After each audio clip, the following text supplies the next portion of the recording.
Jackie's Garden. Welcome back to Terrantel, Little Sprouts. Thank you for joining me and my players for another session of D&D. My players for this campaign are Maddie, playing Aelin, a high elf paladin, Kisla, playing a halfling wizard named Willow, and my special guests for this first arc are my brother Ben, playing the Earth Genasi fighter, Ouijub, and my sister-in-law Hannah, playing Navi, a bright pink Aarakocra rogue. So now that our players and characters have been reintroduced, let's start the episode with a little recap. We started our story in the village of Foxtrot at Mud's Tavern, where our group of adventurers were asked to meet the solicitor Mr. Thistle, which of whom had asked for help locating his missing granddaughter, Alicia.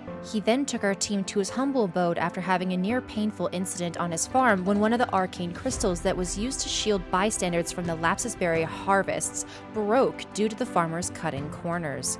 After this little incident, we came to the Thistle residence, and our party was given details for the disappearance of Alicia Thistle, the friend of Willow, and from what Mr. Thistle mentioned, she had been known to have a keen interest in attending the University of Terrantel, and was seen being entranced by the Forbidden Forest while looking off in that general direction. She'd never been approached while in this trance, but it was assumed she had ran off to try and gain entrance into the university against her family's wishes. We left off with our adventurers heading towards the Forbidden Forest after a grim warning from Mr. Thistle stating that the woods they were about to enter was anything but normal. So you guys approach the Forbidden Forest, and the outside of the forest there is still the shining of light. It is early evening. It hasn't yet started to for the sun to set. There's still ample amount of light, but as you look at this forest, even the trunks of the trees look gray. There is no fog. There isn't anything that could inhibit your sight, but it just looks as though the color of this forest has been drained from it. So, as you approach, you find yourselves at the entrance point of the forest on this main path, and in front of you, you see a large oak tree. And from behind the oak tree, there are two paths, one going left and the other going right. I want everyone to make a roll for like a nature check. Little got a 15. Got 20. What you got? Nat 20? Yay! Yeah. Congrats! Nat A 20. nature check for me was a 10. Was a 10. It Okay. was a 10. Okay, 10, 20. Willow, what'd you get? 15? Yes. Okay, 15. Ouijub. 15. 15, okay.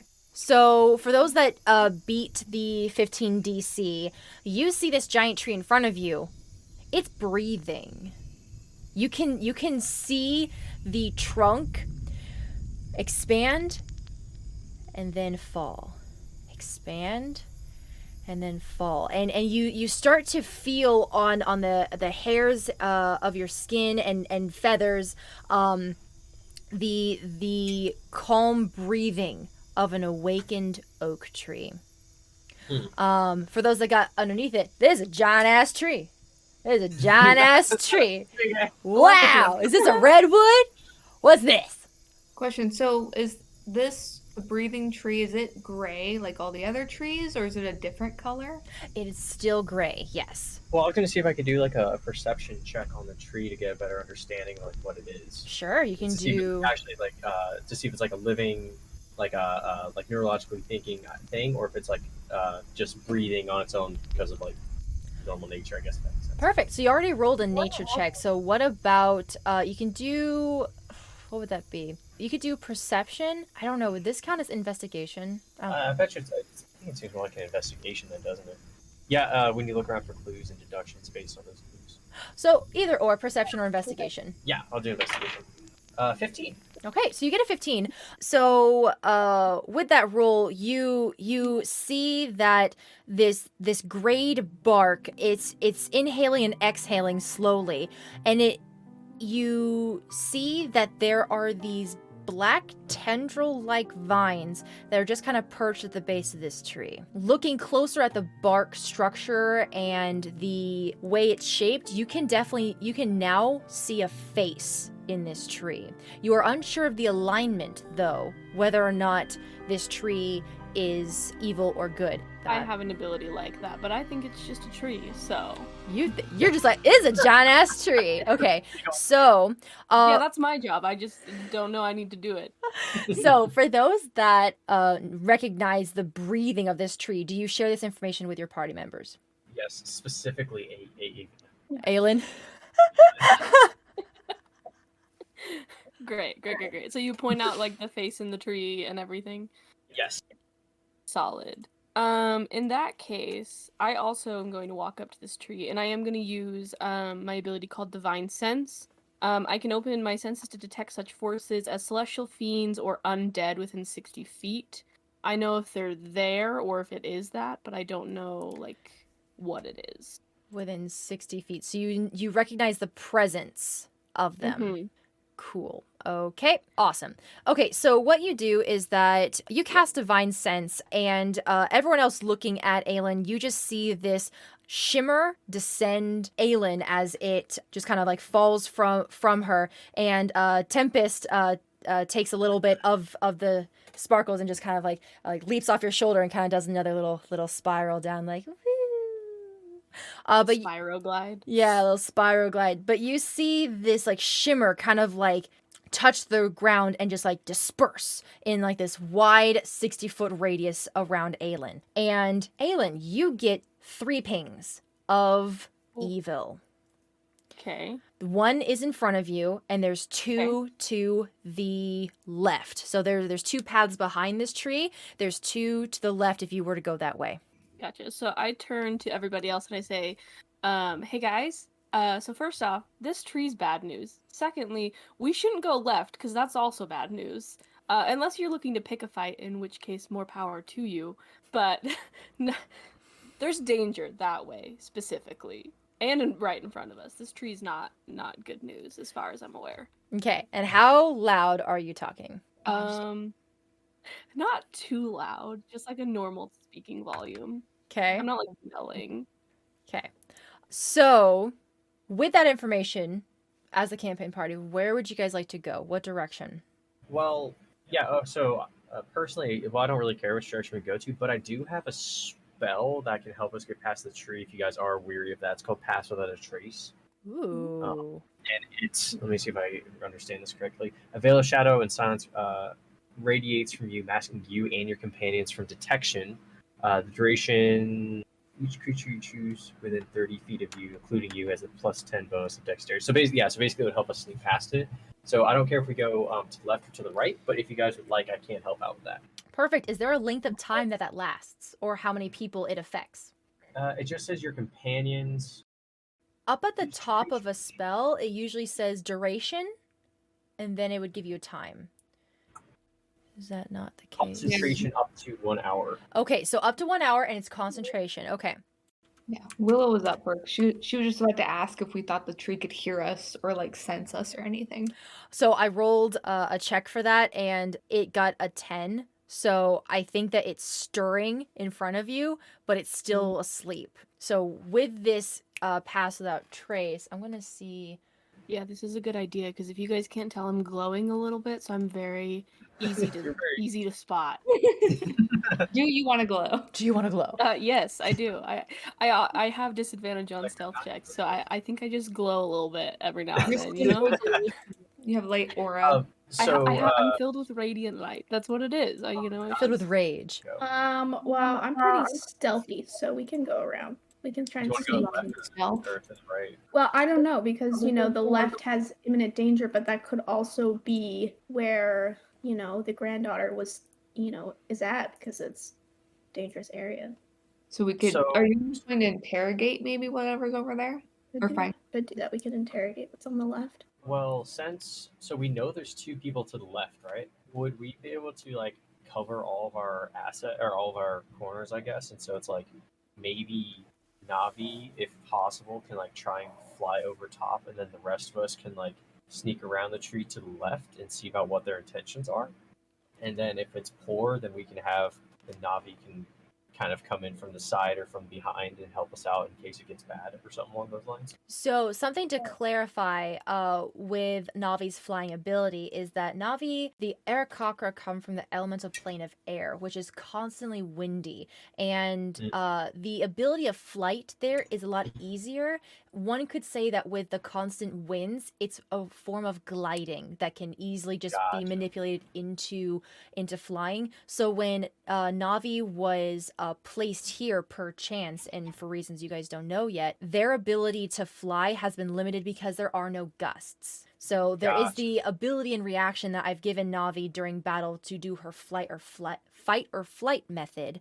But as for flying, it is difficult without any gust. And that's something that we homebrewed together. So never mind that plan then. And we can always just take a peek and I think it'll be harder while the roll higher not to get seen by two people right in front of them. So. I want you guys to make a history check real quick. That's 7. Okay. I got a 6. I rolled a nat 1. Oh, It's gonna be an 18 from Aelin. awesome. I got a 20. Awesome. Okay. Damn. Nat 20?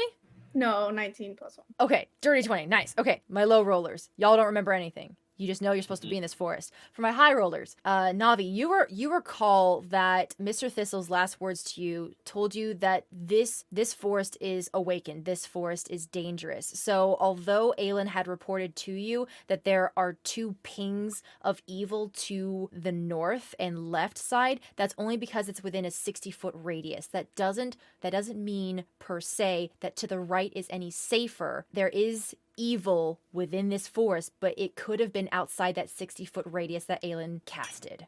Aelin specifically, when you are recalling the events of what Mr. Thistle was saying and that the pings that you got, you suddenly get this twinge in the back of your head as though you are recalling a memory. And what happens in that flash moment is that you see floating white bulbs in the air that look like onions, and they look just like little sprouts that are just flying in a forested area. You do not sense evil from them. They are neutral. Interesting. Mm-hmm. So we go to the north. Go to the north. Okay. So I need you guys to make stealth checks. You're good. It's okay. You're good. And we did cast Pass Without Trace, right? Correct. Add 10 to your roll. You girl has disadvantage. Oh no. Oh no. It's okay. You add what you add for stealth and the plus 10. 25. Okay. Oof. 19. Ooh. 14. Okay. I got 16. Okay. So you guys pass this. This guy's perception is 6, so that's fine. You guys make it bravely past this tree, and you come across this broken cart, and I need you guys to make a nature check real quick. I got a natural 20. I got Ooh. I got a 9. I got an 18. Okay, so you guys round the corner, and Navi, you have never seen these beings in your life. You don't even know what they are, but it seems as though they are walking tree people. Everyone else who rolled super high, congratulations. You guys know that these are needle blights. They are neutral evil, but they just look as though they're scrounging about this very broken wagon. Willow, you can recognize that this is a wagon that was from the Thistle Farm, but you do not know if this was owned by Alicia. So I'm going to point that out to everyone. Be like, y'all, this looks like the wagon that was on the farm that we saw. I don't know if Alicia is like connected to that, but it's definitely from the farm. Can they hear us? Yeah, I was going to say, we're still being stealthy. They can't see us, right? You are out of their passive perception. Do you think we need to look at the wagon for clues at all? I mean, I think that'd be a good idea. Yeah, I was about to ask Willow if they're friendly, or like if you know they're not going to be friendly, we should probably go in there, swords and spells ablazing. But if there's a chance that they could be friendly, then we could be a little more quiet. I do have the ability for distance attacks. I have a range of 60 feet on my boomerang. So my question is, do we want to attack, or we could try to distract them or scare them and just get them to leave the area if we don't want to fight them? So those that rolled high, I'm also going to add to that you're noticing that they're looking for shiny things. They're looking for shiny things. Oh.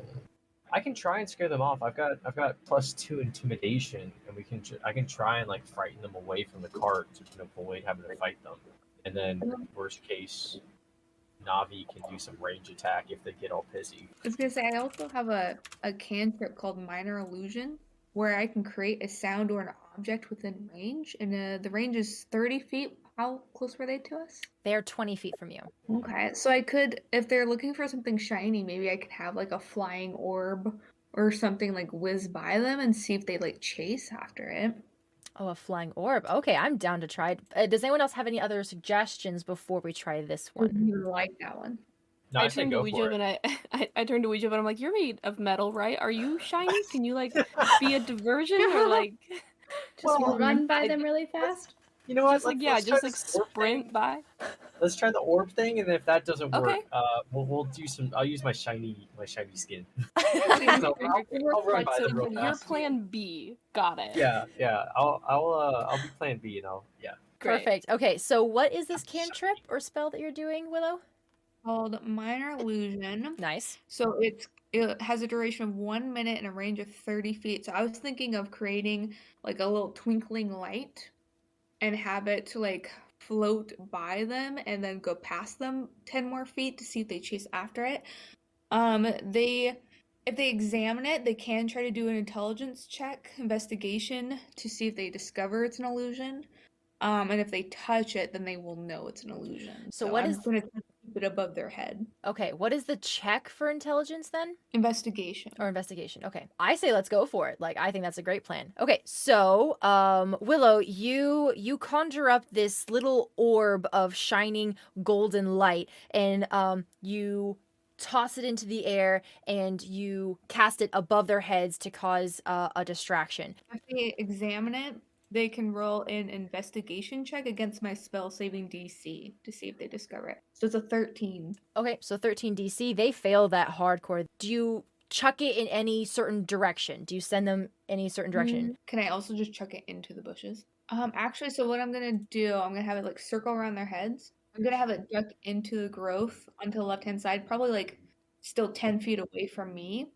But rather than having it go to any of the paths we might select, I'm gonna have it kind of like backtrack. So Willow conjures this this light of sparkling energy, and she kind of tosses it above the needle blights, and they look up from their investigation of the broken cart and look up and are immediately and just kind of like reach up to try and grab it, but it's too high for them, and it leads them off into the bushes towards to the left.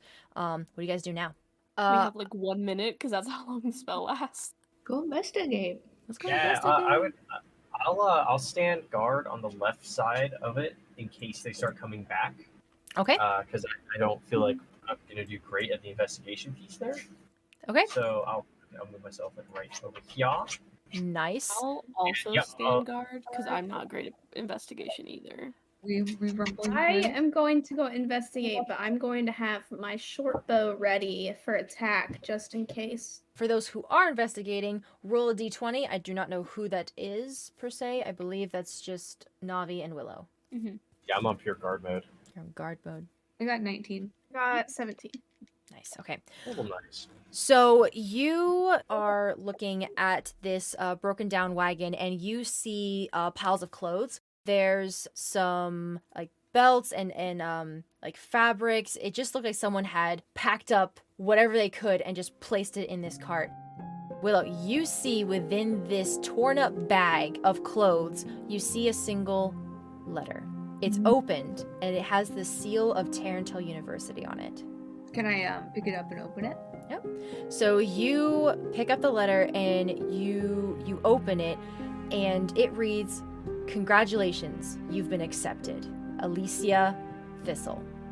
And it goes into the documentation or the details of you've been accepted based on academia. You still need to participate in the preliminary magical rounds. You are invited to stay at Terrantel University until the preliminaries that happen within the next week. So you find this acceptance letter, and You yourself being a wizard, you can understand how prestigious this school is. Mr. Thistle wasn't lying when he was saying that it once was only for high elves. The university realized that there were very small amounts of new blood being added to the magical sorcerer wizard world. High elves and elves in general have a difficult time reproducing because of their long life expectancies. Fertility is decreased.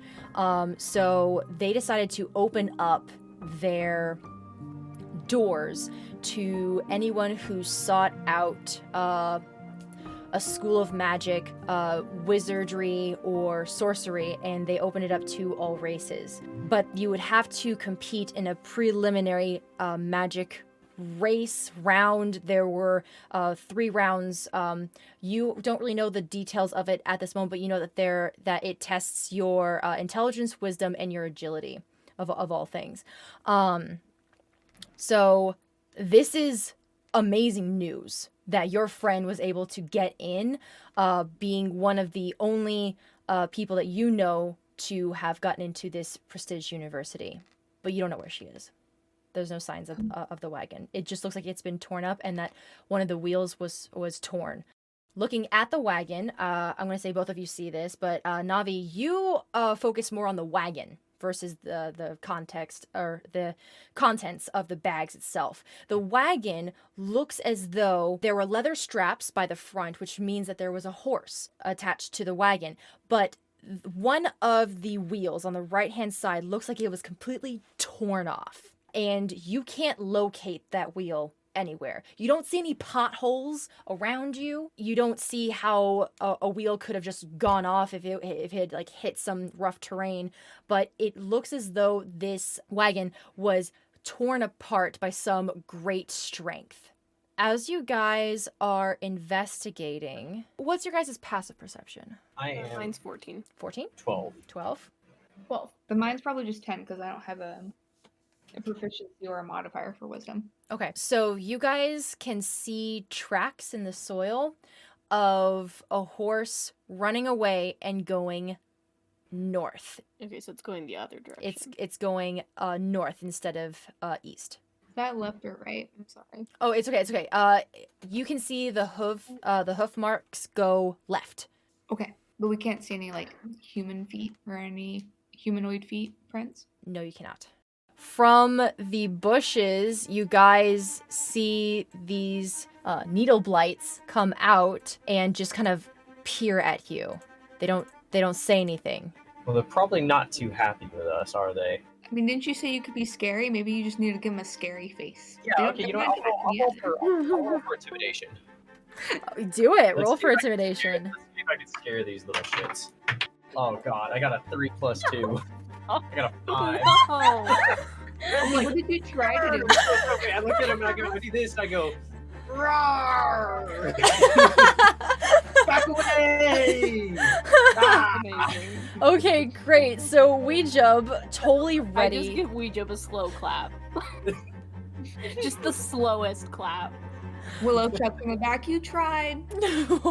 But they look at you and they're going to attack. So I need everyone to roll for initiative. I got a nat 20 plus 1, so 21. Ooh. Crap. I know. These are great dice for you. I got a 17. I got a 4. I got a 12. You're doing great. You're doing great. Now you guys go fight him. I'll be back here. Okay, so the first to attack would be Navi. Since they're not close to us, I'm gonna use my boomerang and try and do a distance attack. Sweet, a range attack, nice. Okay, roll for an attack, which is a d20. 15. Okay, you hit, and you hit the one farthest away? The closer one. The closer one, cool. Okay, and roll your damage. It's a 5. Okay, 5 damage, that's good. So you see that these tree blights or needle blights are about to look aggressive, and they're like heading towards you with like a disgruntled expression. So you waste no time whipping out the boomerang and just flinging it at the closest needle blight towards you, and it hits him right in the back of the head to the point where the bark neck of the boomerang pierces through it, having his head hang on his shoulder. He's still moving, but he's injured. So well done. Okay, any reactions or bonus actions that you have as well? I wait. have 2 weapon fighting. Did Navi eat the pie? I did. Yes. Advantage. So she also gets the advantage. I forgot. I didn't know if that has anything to do with it. You can choose to use that advantage roll whenever you would like. It just means that if you rolled low, then you could roll again and take the higher number. Oh, okay, gotcha. I didn't understand that. Never mind. And then with 2 weapon fighting, okay, so you can take a bonus action and take out your short sword, I believe is what you have. I have a dagger. I can also throw a dagger. Okay, go ahead. Make an attack roll with a d20. Oh no. I got a 7. Okay, so you pull out your... Oh wait, do you want to do your advantage right now, or... Yeah, why not? Okay, roll again. I'm gonna get a 6.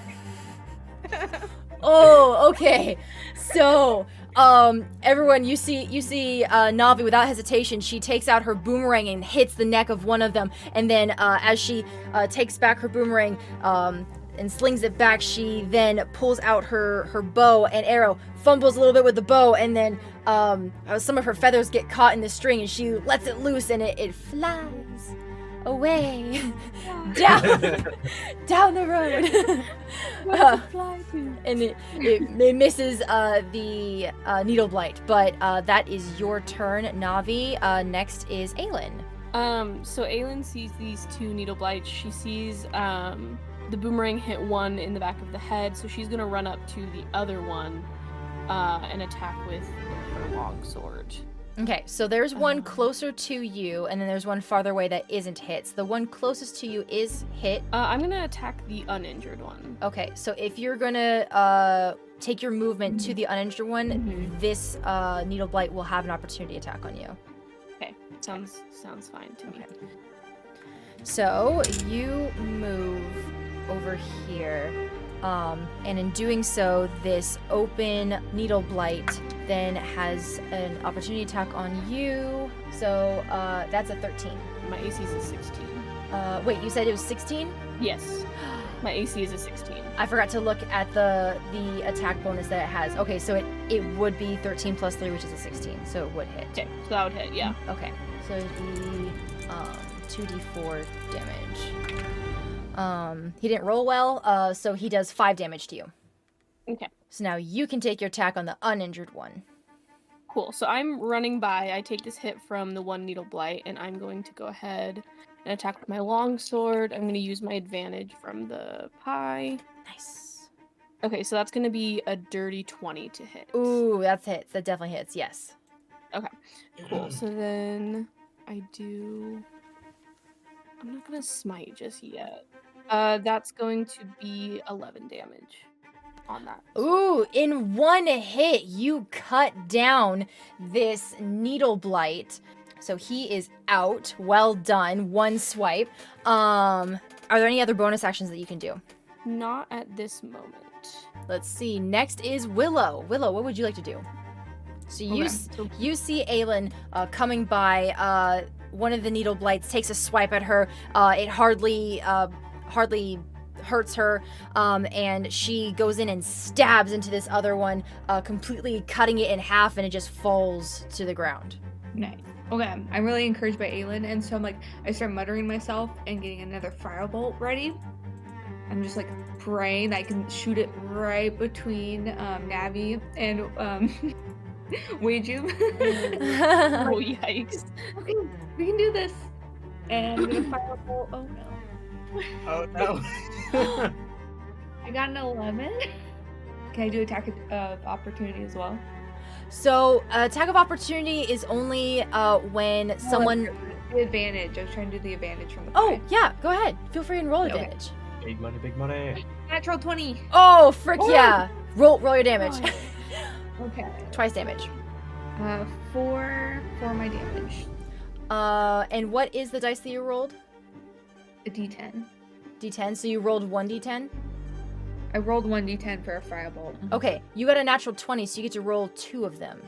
6 damage total. 6 damage total. Okay, that perfectly kills this other tree blight. So Willow, you look as Aelin cuts down in one swing at this other tree blight, and you become inspired, and you feel the anxiety, the uncertainty in your body start to diminish as you feel the heat from your firebolt course through your arms and your fingers, and you release a giant firebolt at this wounded tree blight in front of you, and it completely singes the body falling to the ground with smoke ascending from it. So you guys are out of combat. Well done. Nice. Nice. Okay. They were looking for shiny stuff. I also look for shiny stuff. Can Willow actually like loot the cart? I don't know if there'd be anything that I might find of interest. I know you said it was a bunch of clothes and stuff, but would there be anything else that maybe she packed with her? So I'm going to have you stay by the cart. If everyone else wants to make an investigation check of these needle blights, you can definitely do so. You got a really high investigation check last time, so while you are looking at these clothes, you're seeing like uniforms from Terrantel University. They aren't the uniforms that you would assume like the High Elves would wear, but they look like contestant uniforms. Like she was given a number and a uniform to wear for these preliminary challenges. These things were legit. You also come across this little amulet, but it's cracked. It's it has a gold frame with a green ruby, but it's cracked, and within the crack it looks to be like this black sludge. Oh, can I do an Arcana check on the amulet? Okay. Yeah. While they're doing that, I got a nat 1 to search the bodies. Okay, so you find moss on this Great. tree. No way. Moss? Yeah. In the forest? Dude, Wow. actually you found some mushrooms on there. It could be really good in like some soup. Oh, snap. Ooh, yum.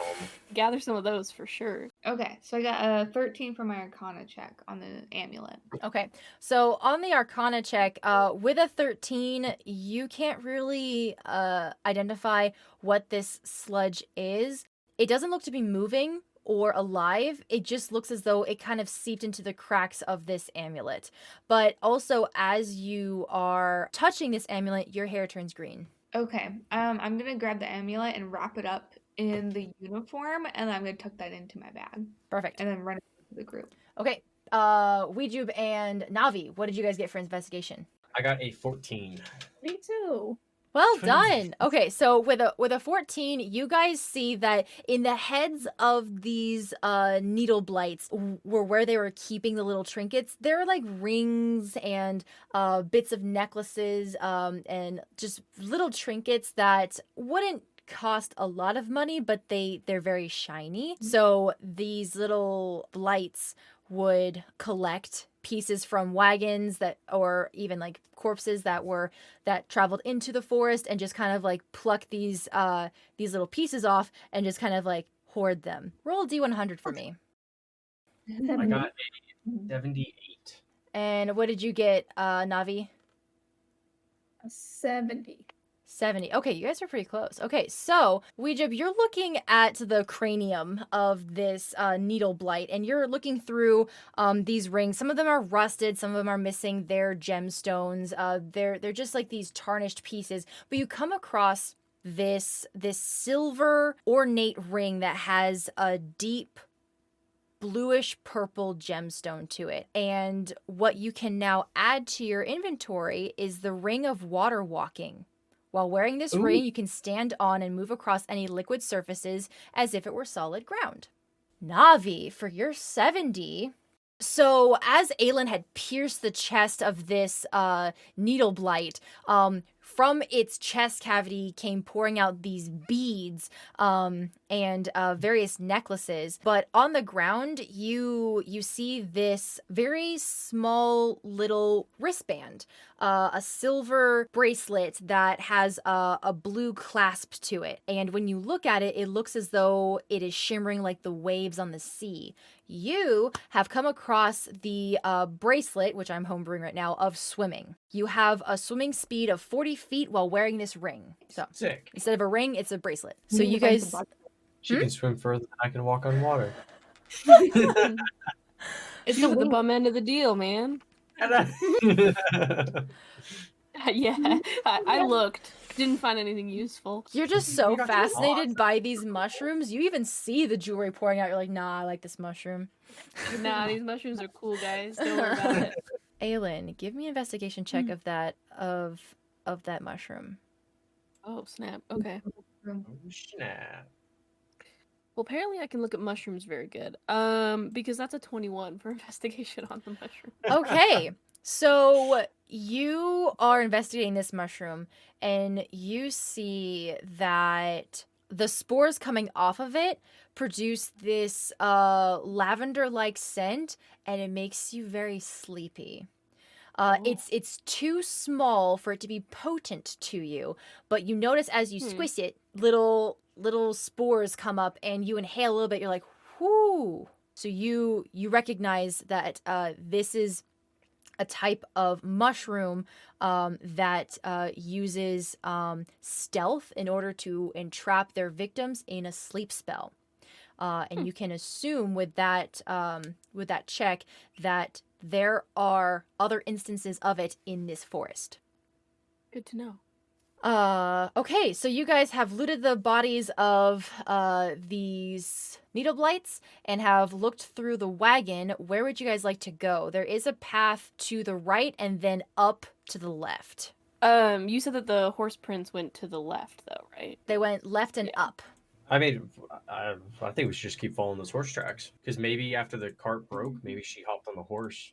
Because you said that there's no humanoid tracks, correct? Not that you guys can see. Can I do a survival check, because it says I can check to follow tracks? Ooh, okay. Yeah. I got a 11 plus 4, 15. Okay, so with a 15, Ouija, you can see dragged prints. It doesn't look as though someone was running. It looks more like someone was either being dragged or they themselves were dragging an injury. But you see no blood. And you see it going to the right. Going to the right? Mm-hmm. Horse tracks going north. Mm-hmm. And then there's drag tracks going to the east. Yep. At this moment, everyone, I want you to roll a perception check for me. Got an 8. That's a nat 20 for me. Oh! With my modifier, it's a 20. 3. With the modifier. Oh, no.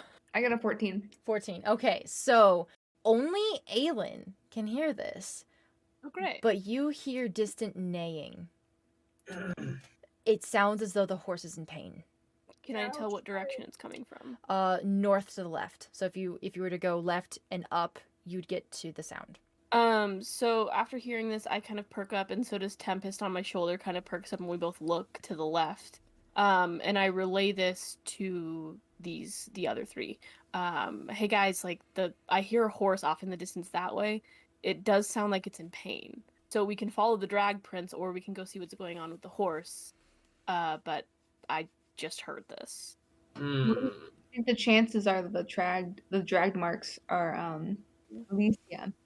Or My thought is also, if the horse was separated from the cart, who's to say that anyone was on the horse when it ran off? Yeah. Weird, it might just booked it. Yeah, that's what I was kind of thinking. Go for the So drag I marks. remember that I still have this booklet that I stole from the room at the farmhouse. Am I able to pull that out and see if it has any information that might be helpful to us? Let's see. The book you got was the literary dissertation, The Great Banishment, an act of kindness or of war. Go ahead and roll me a history check. got a nat 20, so Nat 20. Well done. Two in a Okay. Whoa. 21. Yeah. Okay. Very nice. That's insane. Okay. So Navi, you pull out this book that you found, this literature from Alicia's room, and you start like thumbing through it, trying to find some information. So with that nat 20, Navi, you thumb through this, and the dissertation basically goes over the history and hypotheses about why the celestial beings actually left the material plane. And it talks about genie trickery and how many pieces of the land of Terrantel were corrupted during a brief introduction of genies and other beings warping onto the plane through a portal that Terrantel once was. And certain aspects of tree life, mountainous regions, riverbeds, were imbued with this elemental power that it changed the structure, changed the biological being of certain areas. This forest is one of them. That is not to say that any influence from these genies was inherently bad, but it caused changes in the structure and system of natural biomes, which then made it more magical. And you come across this name called Robert Richard. Now, Robert Richard was one of the examples locally here in Foxtrot, but there were other pieces and other people that had reportedly gone missing during this time frame. But many of the disclaimers and credits at the beginning of this dissertation went on to mention that this wasn't supposed to state any inherent evil on the genies, but simply to report that one of the reasons why Terrantel is so magical is because of this event that happened near 300 years ago. So, Navi, you were looking into this dissertation to see if there was any information that you could gather on how to better navigate this forest. But what this dissertation basically states is that multiple areas on Terrantel have been warped due to elemental influence from the elemental chaos, meaning that you don't really know much about this forest, and neither does this writer, Leandro O'Farron. The only thing you can gather from it is that this forest is known for people disappearing. And as you have all experienced just now, there is a lot of active, animated, and awakened plant life here. Everything around you is magical. So what you decide to do with that information is up to you. There's also some general background about Robert Richard, the Foxtrot village hermit that disappeared, but other than that, that's all you can gather from this chapter. Dun dun dun. Also, Aylin, I want you to do I don't mean to do so many perception checks, but I really think that's all that it is, to see if you recognize this book. I'm good at perception, so it's fine. That's gonna be an 18. With that 18 perception check, Aylin, you dead fast just look at that. You recognize the name on the front of that literature review. That is your mother. Your mother, Leandro O'Farron, the famous historian bard of the Elven Society. Well, I definitely do clock that for sure. Whether or not I don't think I do anything about it. I just kind of give it like a look, and then that's about all I do there. Where would you guys like to go from here? Leaving the horse to die, or like. Yeah, fuck that horse. Let's go find that. Great. Checking out the drag trail. I need everyone to make a nature check for me real quick. Oh man, 6. Gonna be a 5. 15. 11. Okay. Navi, you are the only one that can smell lavender.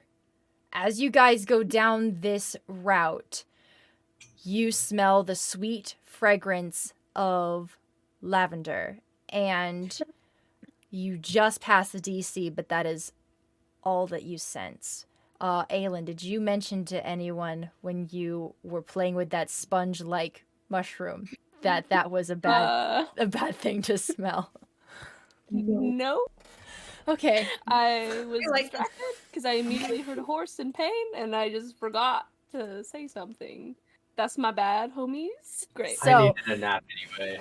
Okay, so with that limited information, you smell lavender. Is there anything that you do, Navi? You don't know anything about mushrooms. I'm just gonna let everybody know that I smell a faint lavender smell, but I can't figure out where it's coming from. Okay, so And you this let would be a good point to mention now. Hey guys, there's some mushrooms that give off this lavender scent, make you very sleepy. very Just watch out. sleepy. Okay, perfect. I'm immune to sleep, so like it wasn't a big deal for me, but like you guys would probably want to know. Can we maybe do a perception check to see mushrooms? Please do. Now that we know what we're looking for. Oh, natural 20. We're just on top of it tonight. Wait for the mushrooms. Point us to the mushrooms. Is anyone else rolling? Oh, I'll roll. Wait, you already rolled a nat 20, right? I did, but I mean that's me looking for mushrooms. I don't know if anyone else wants to look for mushrooms. Gotcha. Mushroom hunting now.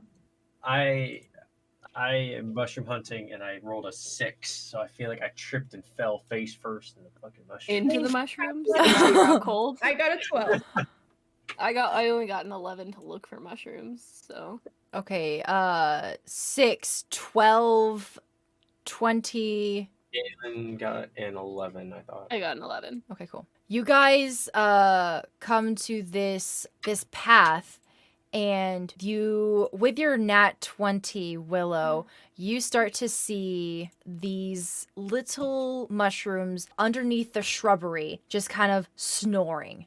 They themselves are asleep, and you can identify with that nat 20 that these are snurzes, which are basically now? snurzes.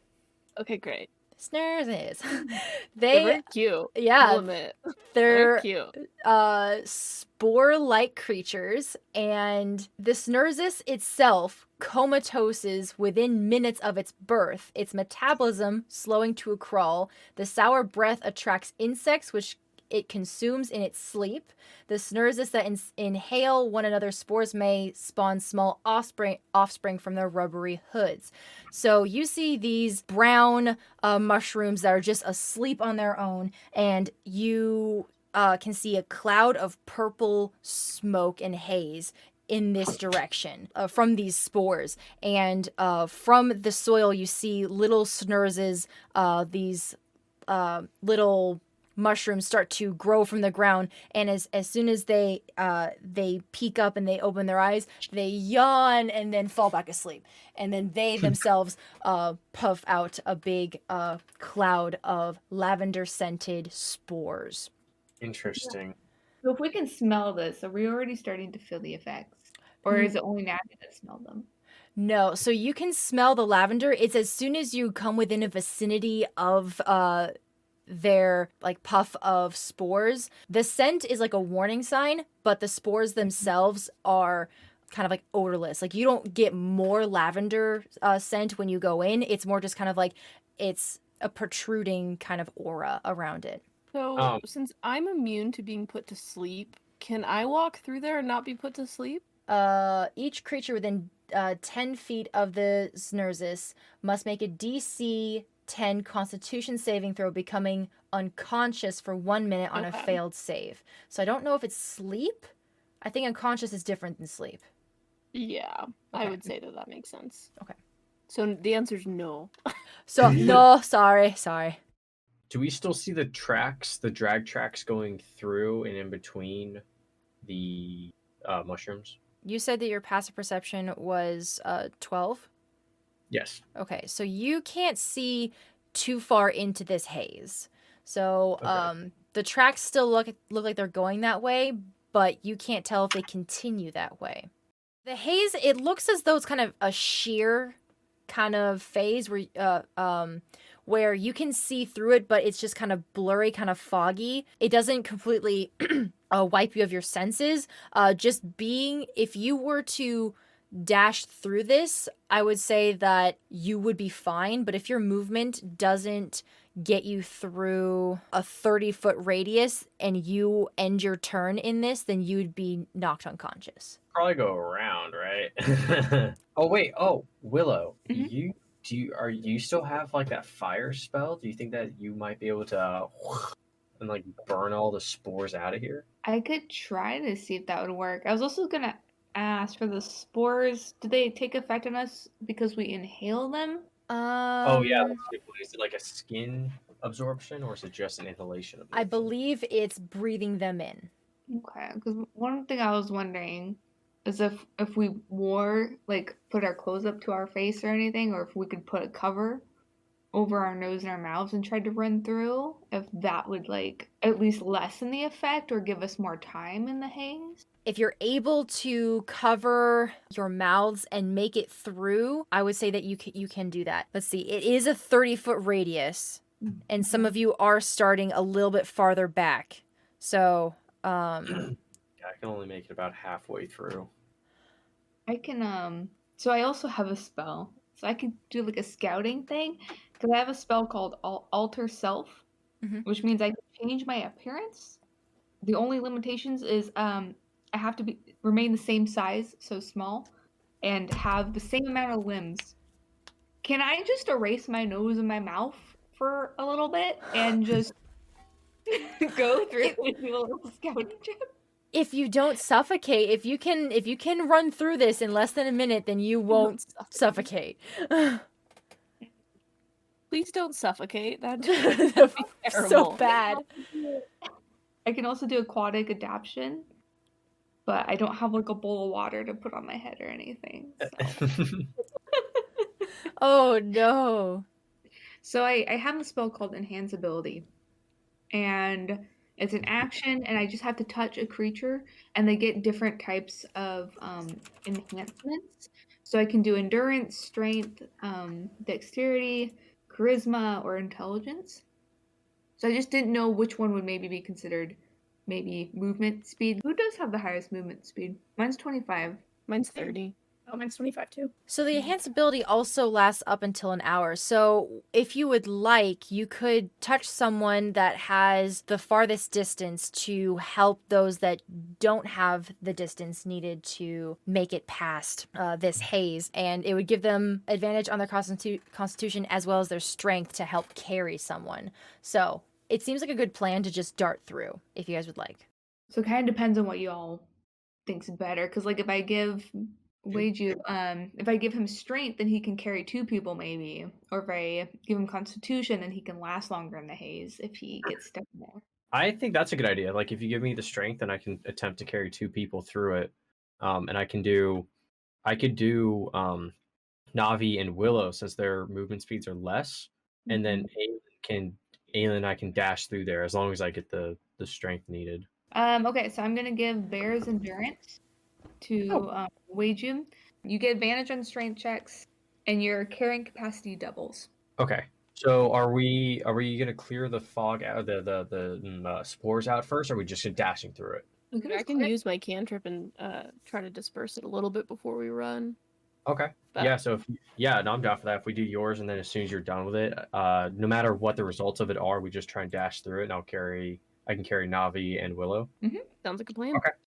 2 strength Okay, rolls, but they're at 2 advantage. Okay. Sick. 14. So I have 16. Okay, you pass. You haul Navi onto one shoulder, another one. And I've rolled again. Oh God. I mean, I'm only 3 feet. I feel like it should add another 2. She's add another 2. 13 plus 2. Okay, you reach the 15 DC. So it's Willow also, right? Okay, so you Yeah. hike up Willow. So you have Navi on your shoulder and then Willow underneath your armpit. You're just like, okay, I'm ready. You take a dash. You take like a dash. Yeah. I'm like ready to go. All right, I'm ready to go. Whenever this stuff clears up, let's go. Okay, perfect. Aelin. Cool. Okay, so I'm gonna go with probably just one of the 2 that are really close to us. And they have to make a dexterity saving throw. Yeah, so they automatically fail that because they are asleep themselves. So you're good. Okay, so Aelin, you make this attack on the 2 mushrooms closest to you, and you see that this wall of miasma almost starts to become thinner. So you have taken away 5 feet of this 30-foot fog. So now it's 25 feet, and everyone can make it through. So, as you guys make it into this clearing, you find these bulbous, flying onion-type creatures. And Aelin, you had a brief vision of these creatures earlier in the forest. And if you can recall, there was no alignment. They are not even neutral, just no alignment at all. Okay. So they're just kind of floating here in this open area as you guys come into this clearing. How high are they floating? I would say like literally it's not even that high. Maybe like 3 feet. So they're eye height for Willow. Everyone except for Willow. Yeah, I was going to say. Yeah. Sorry. 3 to 4 feet. So they're just kind of like floating there, and they're not really doing anything. They're looking at you, but they're just kind of floating there. And then from like the fern-like arm of one of them, this ripe white fruit comes out, and they take it and they present it to you. Willow goes up to accept the white fruit. They're at my eye level. I feel like we're friends. Okay, so you look at this. This looks like it's a ripe type of squash. Like it looks like you could taste it, and that it's edible. And these creatures don't seem to want to do you any harm. Aelin, you're looking at these creatures, and you're starting to have like this weird feeling of not nostalgia, but you feel like you've seen and or encountered one of these before, not even in just like your visions, but you recognize that these beings are children of a larger creature. And as for the fruit, you get a bad feeling from it. As Aelin kind of recalls this knowledge and is piecing things together, everyone is just a little bit distracted at this moment. So it takes you a little bit to realize that the floating little white turnip creature in front of you, with its gangly club-like arms and fern-like hair sprouting from the top of its head, acting as though it's an upside-down jellyfish keeping itself afloat in the air, you start to notice that there have become more around you in number. And up ahead, there looks to be a clearing from where they're coming to and from, but they don't seem to be noticing you. They take note of you, yes, but they aren't approaching you. They aren't coming off in a threatening way. They just float around you, especially since Willow accepted one of the fruits. Walking ahead, the tree line around you, this path, begins to widen, and the trees around you begin to die away. The path ahead of you opens up into a clearing of dirt.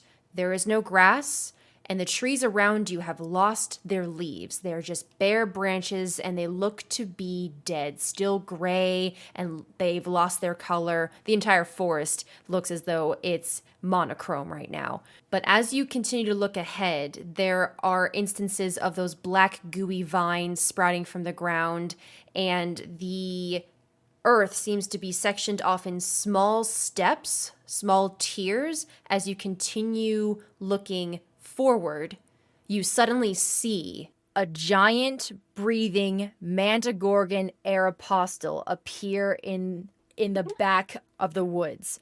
And this creature is huge. This gnarled vine-like creature sits 40 feet tall with 2 long, contorted, rambler-like arms twisted with layers upon layers of mossy, thick creeper vines. When you look at these subtly moving masses of his limbs, think of the hands as giant clubs of plant mass, like the Whomping Willow in Harry Potter. And with each slow breath of this massive beast, there follows a slow rumble of the forest floor. As the vines from its arms weave to the chest and center of this twisted creature, a bright red floral face sits with a long, prickly tongue rolling out of the center chamber. The face kind of reminds you of the Rafflesia plant, the red parasitic plant that has white speckles on red petals with the wretched stench. But that's purely for description purposes. He does not stink like the Rafflesia flower, but his face has 5 giant red-like petals with white polka dots on it. This deep center chamber that looks like a mouth with a bristled, thorny tongue that rolls out of it and onto the forest floor. I need you guys to make a nature check real quick. I got a 9. I got an 18. Weejube and Aelin, you see what you believe to be the corpse of Alicia at the foot of this great beast. Oh, that's not good. Hey guys, she's dead. We had one job. I tell everyone. I would like to tell everyone, hey guys, there's a corpse right there. It's easily identifiable with my perception. Can you Of word it Alicia. nice? I'm a soldier. I see death all the time. Guys, And Oh, It was right that's- here. I believe. Oh, I'm sorry, Willow. You're her best friend. Willow, your friend is sadly lost and is not doing great over there. and with that fun, not so well put note, we're going to end this episode, everyone. Thank you so much for joining us. I hope you have a fantastic morning, evening, and night. Thank you so much for joining me and my players. I believe Ben and Hannah will be joining us for one more episode before they have to head out. But thank you so much to our special guests and our special players, and we will see you next time. Bye, Sprouts.